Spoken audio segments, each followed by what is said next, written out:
It's now 4 p.m. Call the April 20th meeting of the Wolfeboro Police Commission to order and invite all in attendance to stand and please join me in the Pledge of Allegiance. Pledge allegiance to the flag of the United States of America and to the republic for which it stands, one nation, under God, indivisible, with liberty and justice for all.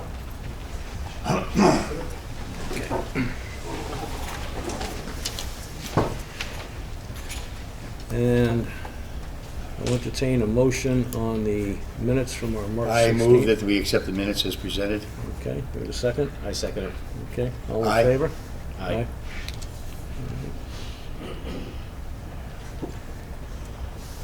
And we do have the non-public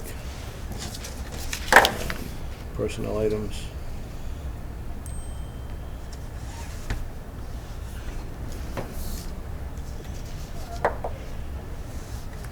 Okay, Captain, if you'd like to proceed with the monthlies. Yeah, I will start with the monthlies. Incident cases, year-to-date 2023. So March decrease, we had a 13.69% decrease down to 63 from 73.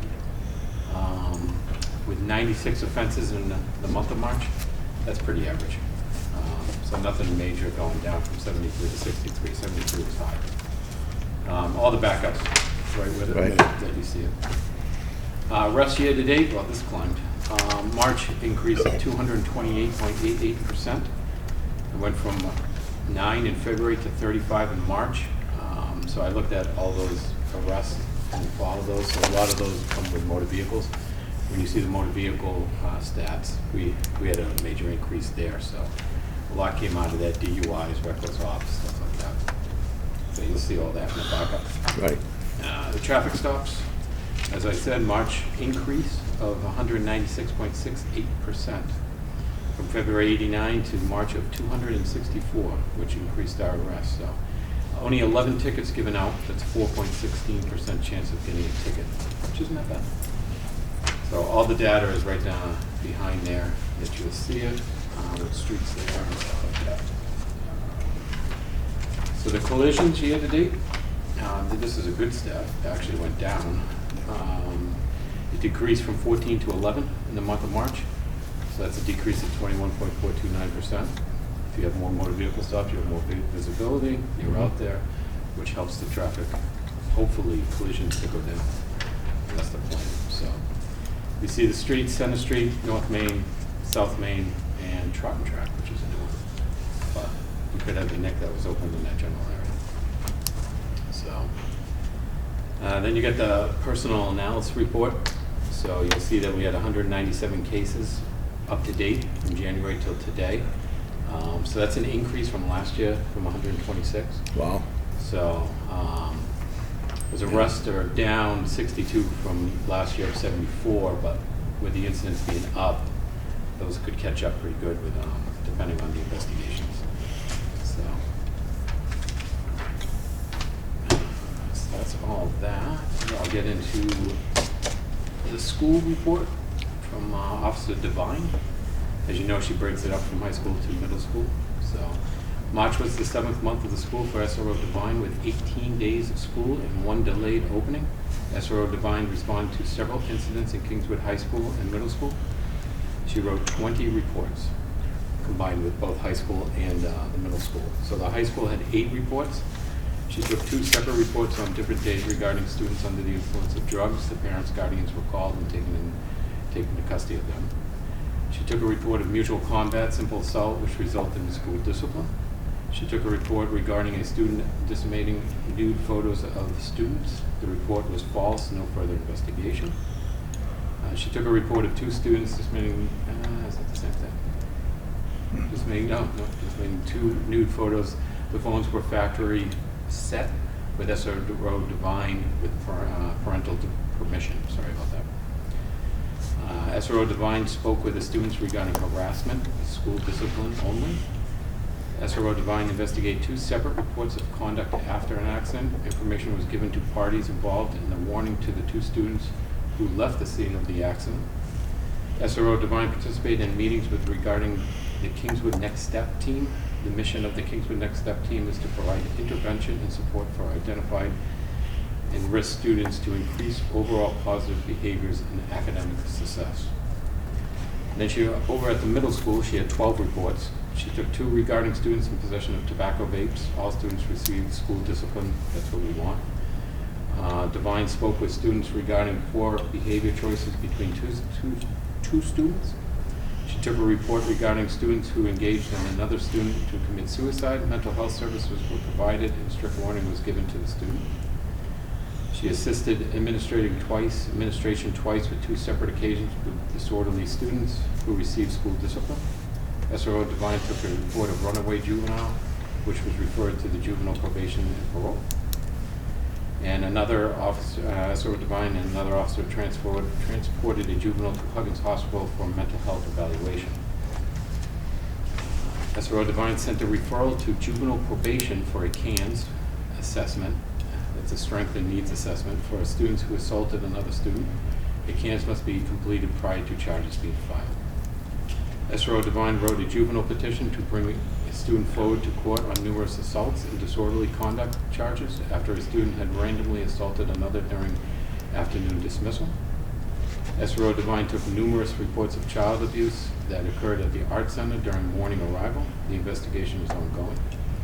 SRO Divine took a report on social media post where a student out of suspension from a previous incident at the school may have made a threat to another individual by posting a picture of a firearm with some written words that could have been considered a threat or warning. The post was investigated by the FBI and Ospey PD.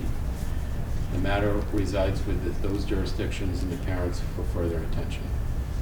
SRO Divine attended a donut party after the student who had not completed completed the classwork. The student had requested the donut party with SRO Divine and school council. And SRO Divine had 2 glazed donuts.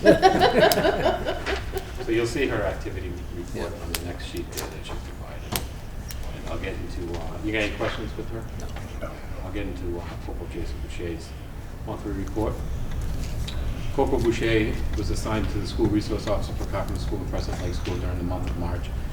He covered several days in the Kingswood High School and Kingswood Middle School while SRO Divine was able to catch up on her investigations and reports. So we put her up there basically to put Mary behind her desk to catch up on those reports. 20 reports. Yeah, when you get all of them. I mean, and from the previous month too, so she has to catch up somewhere. Corporal Boucher was able to stay by the classroom at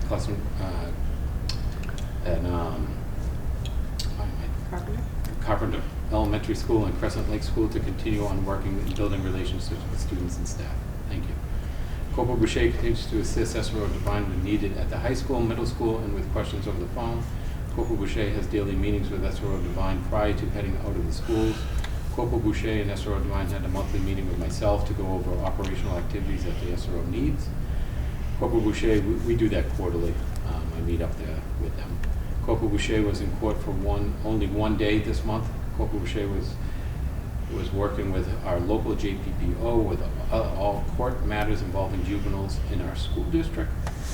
Corporal Boucher continues to sit in the rear of the Art Center building in the mornings to keep an eye on the students arriving. Corporal Boucher has monitored the area because of complaints about reckless driving, speed, and parking issues. This action by Corporal Boucher seems to be slowing the complaints about student driving. So he is doing something back there. I mean, he's wrote 3 unexpected motor vehicles, failure to display, validation stickers that were brought to the student's attention to get fixed. This will continue to happen throughout the rest of the school year when he's on in the mornings. So it basically keeps Mary closer to the school and puts him outside. Please try again. Because the elementary schools aren't open at that time. Corporal Boucher taught craze to the Middleton Elementary School. This was the last school to complete this training. The hands-on training was scheduled for March 14th and canceled due to the snow day.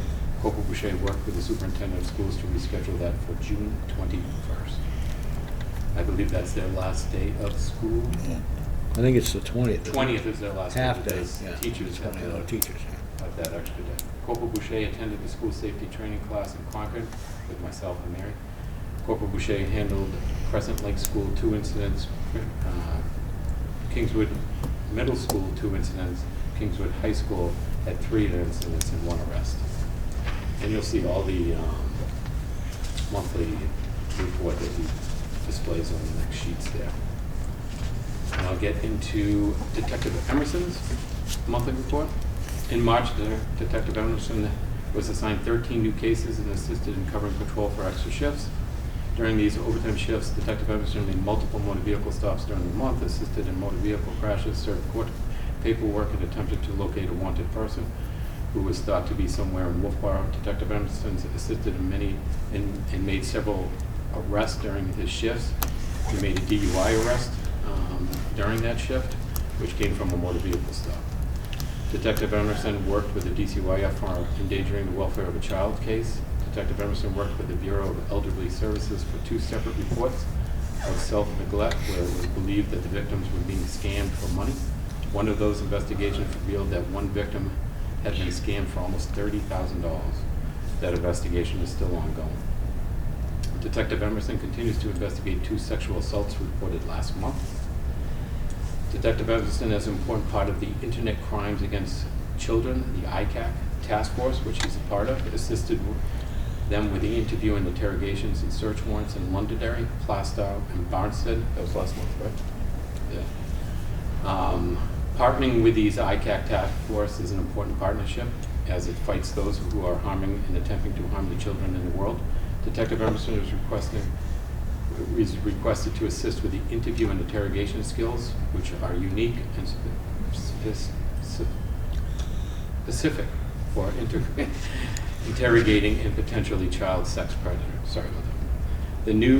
The New Hampshire ICAC task force receives approximately 200 cyber tips a month and executes on average 4 search warrants and arrest warrants a week. That staggering number is only growing, and participation from a small number of ICAC affiliated towns such as Wolfeboro is paramount for success. These partnerships have helped the ICAC task force be successful and effective. During the March, Detective Emerson continues to purge and organize the gun evidence closet.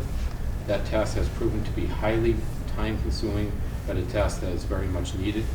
Because when we get this, start the new building, the evidence is going to be probably one of the hardest parts, because we're going to have to take everything out of evidence, put it into probably a pod for the time being, which everything has to get scanned out, put it in the pod, wait for that phase to finish, and then put it back into evidence. So him doing what he's doing now is going to save a lot of time later, I'll tell you that much. So, with the guidance of Lieutenant Maloney, Detective Emerson has approached officers who are inundated in patrol calls and tasks due to staffing. Detective Emerson has taken cases from them to help lighten their workload, allowing them to be out on the roadways of Wolfeboro to perform their primary function of patrol. Cases assigned, investigated, assisted with: 1 endangering the welfare of a child, 1 DUI arrest, 2 disorderly, which came out 2 arrests, 3 ICAC cases, 2 elderly services for self-neglect, which was a scam, 1 criminal mischief, 1 criminal threatening, 1 restraining order violation, 1 court paperwork service, and percentage of cases closed this month is 92%. Percentage of new cases closed by arrest during this month is 24%, and percentage of the entire caseload closed is 92%, which you can see on the next sheet there, all this thing. So, I also put in your packet a little sketch of the building where we are right now. It has changed already, so we're tweaking it a little bit more to get finalized. Hopefully by the end of next week we're finalized with the inside. The fire department has a little more. I finished ours. We cut some corridors so they're not as long. Switched some things around, like the evidence room, staff sergeant's room, the patrol rooms, and reverse them to make that corridor so it isn't as long on one side. I believe the gym went upstairs. The fire administration went back downstairs. We changed some things in dispatch to make it more an open concept, which flows a little bit better. Less walls, which in the long run will save some money. So the gym is basically open for town employees. Yes. Yep. And So will there, now that it's being moved upstairs, is there a, There's an elevator and a staircase right there, and it's all open to the public, those Okay. staircases and hallways. so we don't have access to police and fire? No, no. So we still kept that pretty much the same Yeah. how it was. So that was good. I gave you the sheet for the prosecutors' cases this last month, which I'll have in the items too when I read that. Any questions on those? No? No, I think we're good. So, as I think you guys know, one item for non-public personnel that I'll have, and I'll get into this. So, general budget items. The lieutenant and I continue to cover the day shift hours, which keep the overtime level down before coming into the summer months. Looking at the budget, the overview, which I just did on Monday, so that was for last week, from April 17th to 2023. The overall budget is currently projected to be overspent by 3.39%, showing 27.31% as we should be at 26.92% on week 14 on the fiscal year 23 budget.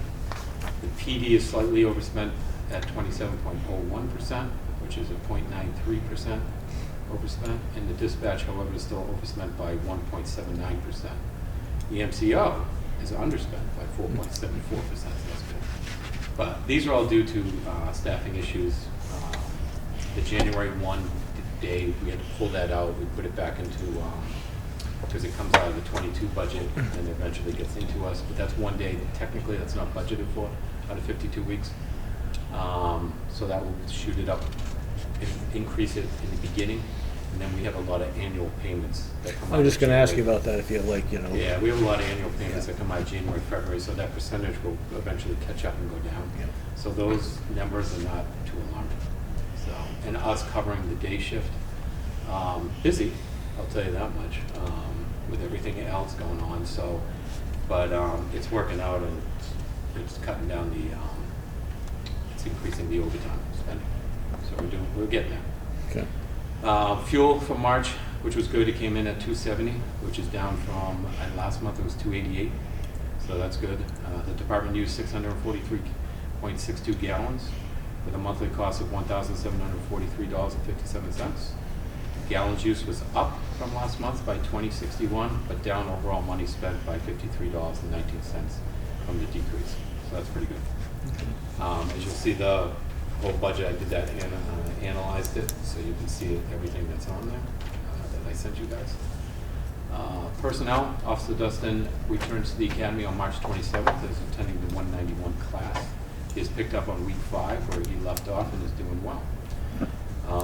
Training, police, we had a pretty good amount of training last month. Officer Peasley had SWAT training. SRO Devine, Corporal Boucher, and myself went to the Fire Academy for school crisis management. That was a one-day class. It was actually really well done.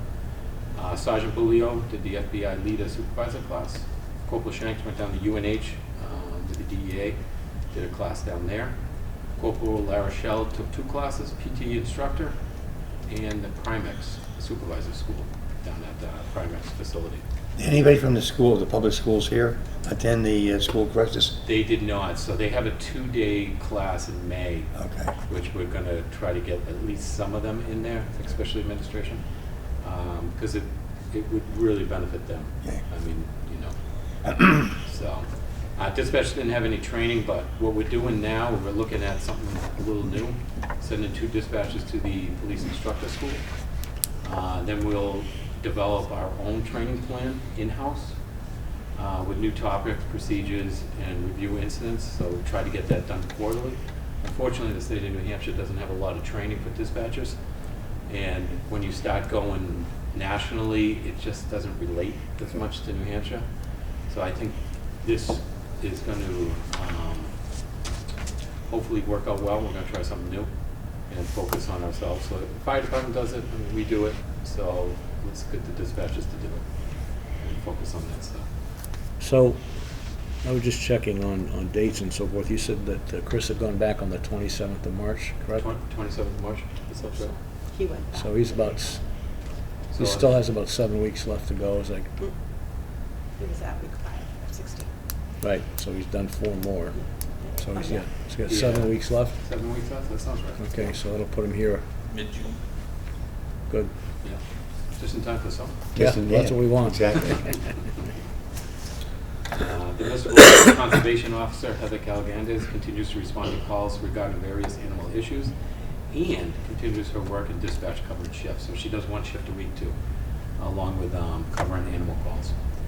In terms of police investigation, prosecution, and operations, the month of March was busy. The past month saw 12 defendants respond to 12 charges. Of those, 11 were found or pleaded guilty. One was placed on file for 1 year in good behavior, plus other requirements such as not being at a residence. The conviction rate for this month was 100%, with $3,824 in fines and penalties, restitutions meted out by the courts, and that goes up to the state. Safety and security matters. March was busy with 35 arrests, which we mentioned, many coming from motor vehicle stops, DUI, drugs, negligent driving, and reckless operation. What we did see is crashes decreased by 21%. Our patrol is visible on the roadway, conducting motor vehicle stops and educating our operators. Public safety building, as I mentioned, we continue. I'm going to get Lieutenant involved in this now. We do this every Monday, 1 o'clock. Just a small group right now, just to finalize that inside. We continue to work with the town manager, fire chief, deputy chief, and the public safety building. We are finalizing a few items with the building and should have the final building drawing soon, hopefully by, like I said, the end of next week. As you may see, we are trying to reduce the corridor size on the first floor, the PD by switching the evidence room, patrol room, sergeant's room, and staff's room. And we changed some dispatch areas. I worked with Supervisor Lyons on that. Outreach matters of interest. Still engaged with my wide variety of public engagements and busy with the town Wolfeboro committee programs. Safety tip of the month, which is very important because we're getting to warmer weather. Motorcycles, be on the watch and take a second look. Look left, look right, look again left, look again right. Because the motorcycles are going to be out there and you're not used to them. So be careful out there. Take a second glance because they're going to. The warm weather's here. I mean, we all had it the other day. It hit 70s and 80s, and that felt great. And lastly, we're going to say this every time: if you have too much to drink and can't figure out a safe way to get home, call the PD. We will figure out some way for you, and so you don't get hurt or hurt somebody else. So our dispatch number is 603-569-1444. That's everything I got. Thank you. Lieutenant, do you have anything to add, or? I don't. I just wanted to highlight how good of a job I started with Divine and Boucher are doing up at the school. It's been busy. And also to highlight the excellent job that Detective Emerson's been doing, not only at the PD, but outside the PD with ICAC. Again, it's an extremely, his skills have noticeably improved over the years, and his experience on the team is paying dividends. And just our overall personnel has been stepping up and covering a lot of open shifts and away from their family and doing a great job. Well, hopefully with some of the things we've done lately and with Chris coming back, we'll be able to at least ease up a little bit on it. But we do appreciate their hard work, and it doesn't go unnoticed. Okay. You guys have anything so far? Sean? Paul? Okay. Our next meeting is on Thursday, May 18th. It'll be here in the Bradley Room at the Public Library. And our Selectmen's representative this week is Brian DeShays. Brian, do you have anything that you'd like to share with us, or? So the only thing that pertains to the police department was that we had a discussion again last night about parking and parking ordinances and whatnot for downtown. And there's been discussion of either having a pilot program to charge by the hour for parking at Dockside and to just continue enforcing the rest of the parking ordinance in downtown, or supplying the police department with some kind of tools that make enforcing parking easier, takes the time and effort off of the police department. And I'm glad that there is an attempt always to find a parking officer for downtown, someone who can, again, not drain the police's valuable time to do that. So Jim Pinio is looking into different programs and different things, apps, kiosks, digital tire chalking and other things, and we'll be discussing that in the next couple of weeks coming up. Other than that, we went to Port Wedland to look at drainage issues. We had the Libby Museum pull back all their funding, so now it's the trustees' job to maintain the Libby Museum again. We're waiting for another agreement by the Single Track Alliance to open up the bike trails for this year. A lot of events, temporary events. I'm sure that the police department and the fire department have seen all the temporary event permits coming up. So we're going to have a busy and a nice summer in town. Good. And we have Tom Bell from liaison from the Budget Committee. Tom, do you have anything? Only announcement really is that we have a preliminary meeting scheduled for the 26th of next week. And we'll be, at that point, looking at past minutes as well as determining a new leadership or continued leadership in the chairmanship and the vice chairmanship roles, as well as welcoming some new members to the committee. Nice. So, Great. looking forward to that. Thank you. And we also have a representative from the Governor North Regional School District School Board, Brody DeShays. Brody, do you have anything for us? I'm not an official representative of the board. Well, We but don't you're have a here. I representative. didn't. I am here though to Okay. hear some of the school reports. I decided I may go to a few more meetings to see, get this perspective, because I think that's kind of lacking, at least for my ability to serve on the school board in the best capacity that I I believe can. we're getting those. And yeah, reports. we're getting. I was gonna. Yeah, do you have a sense that we're really starting to ramp things up a bit and develop a better working relationship? And I definitely think the communication is leaps and bounds better on both ends, because it's a two-way street, my personal opinion. So yeah, I did have a question though on behalf of the library trustees, and that is, I know we share the same garbage disposal, the waste management dumpster in the back. We're currently writing an MOU with the town regarding services that we share and responsibilities. I went and met with also the trustees of the trust fund to see what trust funds they hold that benefit the library, and if we need to write an MOU, and that wasn't necessary. But do we know if there's any other services or collaboration between the public library and our neighbors, the police department and fire department, that happens other than that that dumpster? Yeah, I think that's it. All right. I just have Yep. just making sure, because the town's encouraging the library to start writing MOUs, so it's very clear who's responsible for what in case there's ever disagreements between boards or something. Yeah, I know they have a pod that's over there, but that's their pod. They just store it on the lot next door, our lot. Okay, so. And I just want to add, as far as managing the bills, that is between the public safety building chair, which would be Chief Zadi. So it's kind of like the fire department manages the trash, Casella, or whomever they have with the library. The police, we're Really tenants. Yeah. Yeah, okay, so, Yeah. so Zadi would be the, Yeah. Zadi would be the He one. takes responsible. care of the Okay. building and, I do know how we pay for like a third of the year, and then, yeah. you Correct. guys, whether it's out of the fire It's department. it's out of the budget, public safety building budget. So the entire, Yeah. okay, Yeah. and then pay for the other 2/3. I know that's how it works, I just didn't know if there were any other services Yeah. that we shared. So I'll ask Chief Zadi just in case there's something that Yeah. we might not have known about. But I would assume there probably isn't a lot other than that shared dumpster, so, but I just had to check. I don't think so, unless he has something. Bernie, do you have anything from the public for us? Perfect. Just thought I'd ask. So, I spoke to council today. There was kind of an elephant in the room. I think probably a good majority of the public is aware that the commission has placed the chief on paid leave pending the outcome of an internal inquiry. The only other information that we will provide is that we have contracted with an outside agency, Municipal Resources. It's a non-law enforcement agency, but this is what they do. They're very capable. They will do a very thorough, very good job in this matter. But please understand that these things take time. And it's going to run its course, and when anything is learned or known, when we know, we will share.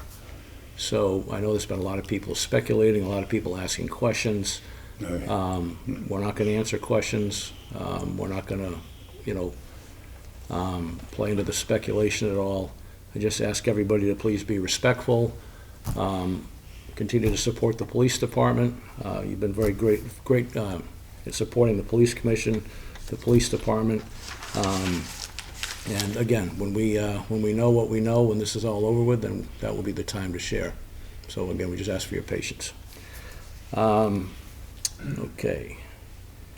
At this time, I will entertain, if nobody else has anything to add here, a motion to exit our public session and enter go the into non-public. Yes. I make that. Under 91A, 91-RSA 91A, personnel matters. Moved by Commissioner O'Brien. Yes. Seconded by Commissioner Coop. Yes. Roll call vote. Aye. Aye, all three of us. Okay, we'll stand in recess while we clear up. Thank you for gentlemen. dropping in. Brody,